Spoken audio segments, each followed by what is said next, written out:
د نیم کاسي سره خبرو کا هزار سره هزار او بیاسیب سره خبرو کو نو غي پیسې واغستي به به د لا پروټیکټر وکړو 30 سے 60,000 روپے کنٹری وائز جو ہے نا وہ یہ انلیگل گریٹیفیکیشن رشوت کے طور پہ وصول کرتے تھے. کار بلیګلو خو دې باغو ته دمر پیچیده کو دمر ګران به کو چې خلکو مجبورن پیسې ورکړي چې بهر لاړ. ان کا طریقہ کار یہ ہے کہ یہ پیسے اکٹھے کر کے شام کو ایک جگہ یا 3 بجے کے بعد اکٹھے ہو کے یہ پیسے جو ہے نا وہ تقسیم کرتے ہیں. سر وختي نو په قطار کې ولا کار به نه کړو کچھ پیسې به ورکړي نو کار به په غنټه کې وشو. پچھلے 3-4 ڈائریکٹر ہیں وہ ایکٹیولی ملوث رہے ہیں, انہوں نے بھی کروڑوں روپے اکٹھے کیے ہیں.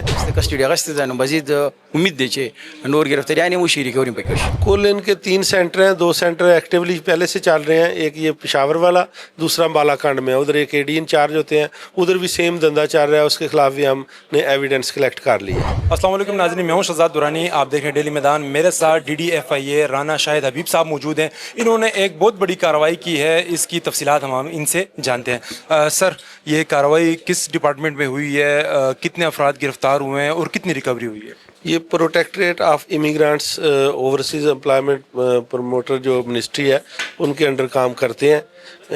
تو ادھر ان کا جو ڈائریکٹریٹ ہے اس میں ڈائریکٹر بیٹھتے ہیں, ان کا نام ہے فرخ جمال. وہ ملوث تھے کرپشن میں پچھلے 6 ماہ سے. سادہ لوگوں سے, غریب لوگوں سے پروٹیکٹر کرنے کے لیے وہ پیسے لیتے تھے. یہ پروٹیکٹر کا پروسیس یہ ہوتا ہے کہ جو غریب لوگ بیرون ملک جاتے ہیں, روزگار کا ویزا حاصل کرتے ہیں, ان کا جو ایک پروسیس ہوتا ہے, اس کنٹریکٹ وہ پروٹیکٹ کرنا ہوتا ہے. تو اس کی فیس جو ہے گورنمنٹ آف پاکستان نے 9,200 رکھی ہے, لیکن یہ اس 9,200 کی بجائے جو ہے نا تقریباً 30 سے 60,000 روپے کنٹری وائز جو ہے نا وہ یہ انلیگل گریٹیفیکیشن رشوت کے طور پہ وصول کرتے تھے ایجنٹ مافیا کے ساتھ مل کے. ہمیں جب اطلاع ملی ہے ہم نے ان کے خلاف کارروائی کی ہے, رشوت کی رقم بھی پکڑی گئی ہے, لوگوں نے بیانات دیے ہیں کہ یہ لوگ جو ہے نا اس طرح ہم سے اضافی رقم لیتے تھے. ڈائریکٹر جنرل جو ہیں اور ہمارے ڈائریکٹر صاحب جو ہیں ان کی واضح ہدایت ہیں کہ فیڈرل گورنمنٹ کے جتنے بھی ادارے ہیں جو کرپشن میں ملوث ہیں اور ان میں ایجنٹ مافیا ملوث ہے, ان کو کسی قسم کی رعایت نہیں ملے گی. 0 ٹالرنس ہے ان کے لیے. سر, یہ اطلاع کیسے ملی, گرفتاری کس جگہ پہ عمل میں آئی؟ یہ اطلاع تو ہمیں ظاہر ہے, ہم کوئی بھی ہمیں ٹاسک ملتا ہے اس پہ ہم ورک کرتے ہیں, تو اطلاع تو ہمیں جو ہے نا وہ ہماری ٹیم کو ہمارے لوگوں نے دی جو فیلڈ میں کام کرتے ہیں, کہ ان کا طریقہ کار یہ ہے کہ یہ پیسے اکٹھے کر کے شام کو ایک جگہ یا 3 بجے کے بعد اکٹھے ہو کے یہ پیسے جو ہے نا وہ تقسیم کرتے ہیں. یہ پیسے وہ جب ریسیو کر رہے تھے, تقسیم کر رہے تھے, ہم نے ریڈ کیا, رشوت کی جو رقم ہے وہ بھی پکڑی گئی, پیسے بھی پکڑے گئے, اور مزید انہوں نے بتایا کہ جو 15-20 دن کے پیسے ہم نے اکٹھے کیے ہوئے ہیں اس کی بھی ہم نے پھر ریکوری کر لی. سر, یہ ڈائریکٹر صاحب ادھر کتنے ٹائم سے تعینات تھے اور ریکوری کتنی ہوئی ہے؟ یہ فرخ جمال 6 ماہ سے تعینات ہیں, اور جو ایٹ دی اسپاٹ ریکوری ہے وہ 7,65,000 تھی, اور جو انہوں نے انکشاف کیا کہ میرے گھر پہ پڑے ہیں پچھلے 15-20 دن کے جو بھی پیسے اکٹھے ہوئے ہیں وہ 1 کروڑ پہ تھے. سر, ابھی تک کتنے ٹوٹل ملزمان گرفتار ہو چکے ہیں؟ ابھی تک جو پروٹیکٹر آف امیگرانٹس کے ملزمان ہیں وہ 4 گرفتار ہوئے ہیں. اس میں ایک نائب قاصد ہے, وہ سارا دھندا چلاتا تھا وہ طور فرنٹ مین ایجنٹوں کے ساتھ مل کے, خضر نام ہے اس کا. ایک ڈائریکٹر ہیں فرخ جمال, ایک ان کا ڈرائیور ہے حکیم, وہ بھی اسی طرح ملا ہوا تھا, اور ایک ابھی سسٹم انچارج عمران ہے جس کو ہم نے ابھی تھوڑی دیر پہلے اریسٹ کیا ہے. سر, ابتدائی تفتیش میں انہوں نے کیا بتایا, یہ سلسلہ کتنے عرصے سے جاری ہے اور کون کون میں اس میں ملوث ہے؟ اس میں جو پچھلے 3-4 ڈائریکٹر ہیں وہ ایکٹیولی ملوث رہے ہیں, انہوں نے بھی کروڑوں روپے اکٹھے کیے ہیں. وہ ساری ایویڈنس ہم کلیکٹ کر رہے ہیں. جتنے بھی پروٹیکٹ پہلے ہو چکے ہیں وہ لوگ اگر بیرون ملک بھی چلے گئے ہیں تو ان کے لواحقین کو, ان کے بھائیوں کو ہم بلا رہے ہیں, وہ ہمیں بتائیں گے, اور یہ اس طرح سب کے خلاف اسٹرکٹ کارروائی ہوگی, 0 ٹالرنس. سر, جیسے کہ آپ نے کہا 15-20 دن میں انہوں نے 1 کروڑ روپیہ جمع کر لیا تھا, تو یہ جو نشست ہے, جو پوسٹ ہے, یہ سونے کی کان ہے, تو اس پہ تعیناتی بھی انہوں نے کچھ نہ کچھ رقم کی عوض کرائی ہوگی اپنی؟ جی بالکل, وہ بات بھی ہم اس پہ بھی تحقیق کر رہے ہیں. ہمارے افسران بالا نے بھی ہمیں کہا ہے کہ یہ چیز لازمی ہم نے دیکھنی ہے, وہ جو ہی سامنے آتی ہے آپ کو بتائیں گے انشاءاللہ. سر, صوبے میں اور کتنے سینٹر ہیں اور وہاں سے کیا شکایت موصول ہوئی؟ کل ان کے 3 سینٹر ہیں, 2 سینٹر ایکٹیولی پہلے سے چل رہے ہیں, ایک یہ پشاور والا, دوسرا بالاکنڈ میں, ادھر ایک AD انچارج ہوتے ہیں, ادھر بھی سیم دھندا چل رہا ہے, اس کے خلاف بھی ہم نے ایویڈنس کلیکٹ کر لی ہے. اس محکمے کے علاوہ اور کون سی کارروائیاں ہیں جو کچھ عرصے میں آپ نے کی ہیں؟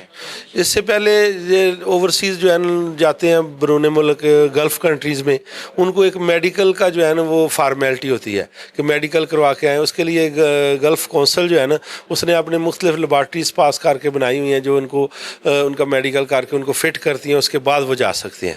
اور اس کے لیے بھی ہم نے کارروائی یہ کی تھی کہ اس میں بھی ایجنٹ مافیا ملوث تھی، انفٹ لوگوں کو فٹ کر رہے تھے، میڈیکل کے بغیر ہی رپورٹیں دے رہے تھے.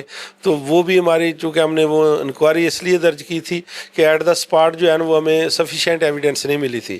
اب وہ انکوائری میچور ہو چکی ہے، اس میں ایجنٹ بھی آ گئے ہیں، لیبارٹری مالکان بھی آ گئے ہیں اور ایویڈنس آ گیا، اس میں بھی ہم مقدمہ درج کرنے جا رہے ہیں. دا کم ملزم تاسو نیولې د تفتیش کې څه شی وړاندې راغلی؟ دا ملزمان چې موږ کوم نیولې موږ ته انفارمیشن وو چې پروټیکټر اف ایمیګرینټس ډایرکټر چې کوم دی هغه خلکو نه پیسې اخلي، خپل فیس چې کوم وو هغه 9200 روپۍ او دې لګي خلکو نه چا 20000 اخلي، چا 50000 اخلي، چا 10000 اخلي. نو ساده خلک یې تنګ کړو، موږ ته کمپلینټس راتلو، هغه کې موږ خپل سورس چې کوم دی کاروایي شروع کړې. نو موږ پکې پرون کامیاب کاروي وکړه او موقع د پروټیکټر اف ایمیګرینټس نائب قاصد دغه ډایرکټر او ایجنټ دا یو بل پیسې ورکولې. نو موږ ټیم راغو د دې سره په موقع موږ 7,65,000 روپۍ ونیوي او مخکې کاروي روانه ده. نن کوټ نه کسټډي واغسته، نو کسټډي کې به انشاءالله مزید انکشافات کیږي. نو دې کې چې کوم هاي افس دي نور افسران دي هغه هم ګرفتارو. د ابتدایي تفتیش کې د څه ویلي دي د کې څوک ملوث دی، طریقې کار سو، پیسې به کم ځای کې چا به راټولولې، تقسیمېدې به کم ځای کې؟ د دې طریقې کار دا و چې عام کس پر هغه چې زه بهر ځم ویزا مې لګېدلې په د ورک ویزا لګېدلې، نو چې هغه به دفتر ته راغلو نو دفتر والا به واپس کو، بهر به بیا ایجنټان نه سو، ایجنټانو به چې دا کار داسې نه کېږي، تاسو موږ له پیسې راکړئ کار به موږ ستاسو په ګنټه کې وکړو. نو بهر به چې لکه هغه مې لو شو نو دا کوم ایجنټ چې موږ نیول هغه به ده تعریف ورکړه، عزیز نوم یې دی، ایجنټ به دننه د نائب قاصد سره خبر وکړه، هزر او بیا صاحب سره خبر وکړه، نو هغې به پیسې واخیستې، بیا به یې دې له پروټیکټر وکړه. کار به لیګل و، خو دې به هغو ته دومره پیچیده کړو، دومره ګران به یې کړو چې خلکو مجبوراً پیسې ورکړي چې زه بهر لاړ شم. او چې کم تنانو به پیسې نه ورکړو نو هغه ته به کم تکلیفات و، کم مشکلاتو ته مخه به وایي؟ هغې هم دا تکلیفات به هغې ته وایي چې ستا اګریمنټ ټیک نه دی، یار ته نشي تللی، دا مسلې به یې ته جوړولې، حالانکه کار به ټیک ټاک او تاسو څه ګڼئ چې دې کې نور سامره تنان ملوث کېدی شي یا دې په چې کم د تفتیش دی هغې کې کم تنانو نومونه دي اخیستي دي او نور کم سنټرز دي چې هغې کې دا کار روان دی؟ پروټیکټر اف ایمیګرینټس افیس خو په کې پی کې فی الحال دوه فنکشنل دی، یو مالکن دی او دا دی، نو هغې کې موږ لګیا دي کوم کاروي کوو، انشاءالله مالکن کې هم کاروي کوو. د پېښور کې کم ځای کې the office the? The office د ګلبهار کې تاڼې ته اپوزیټ دی او نیر په غاړه دی، هلته د آفس دی. او دلته به چې دی لاړل سهار به خلک لاړل سهار وختي نو به په قطار کې ولاړو، کار به یې نه کېدو، خو چې پیسې به دې ورکړي نو کار به یې په ګنټه کې وشو. دې سپیکر باندې لګوي چې دا همره سرکاري فیس دی، دې نه زیات مه ورکوئ، که ایجنټ تاسو نه غواړئ ایجنټ نه مه ورکوئ، ستاسو کار په لیګل طریقه. نو دا هسې دکاوه وه؟ جی داسې یو دکاوه ده، پبلک دپاره یو دکاوه ده، ادارو دپاره یو دکاوه ده چې موږ په سپیکر کې اناونسمنټ کوو، اشتهار یې هم لګولي. خو طریقه کار دې تاسو ته ما چې څنګه ویلو چې خلک راشي نو دې هغه واپس کړي چې ستا کار نه کړي، ستا کار کې دا مسله چې بهر راشي ایجنټ سره میلاو شي، دې ته ایلیګل ګریټیفیکیشن وکړي، دا پیمنټ وکړي، نو دې کار په ګنټه کوي. تاسو ټوټل 1 کروڑ روپے برآمد کړي دي، دې نه علاوه دې څه ویلي دي چا سره سامره پیسې دې وخت موجود دي؟ دا کوم ریکوري چې موږ وکړه د ډایرکټر صاحب د کور نه 1 کروڑ روپۍ، دا خو ته موږ ته بېګا انکشاف وکړو چې یاره ما چې کوم دا 15-20 ورځو کې کوم پیسې ماته ملو شوي نو هغه کور پرتی دغه هم ریکور کړي. نور چې اوس لګي انکشاف ونن کوي انشاءالله موږ ریکور دغه غسته کسټډي غسته ده، نو مزید امید دی چې نور ګرفتاریانې وشي، ریکوري پکې وشي. او دا ډایرکټر صاحب د کم ضلع سره کم صوبې سره تعلق سره؟ دا ډایرکټر صاحب چې کوم دی بیسیکلی تعلق د حیدرآباد سند سره تعلق ساتي، خو پوسټنګ یې دلته د پېښور کې.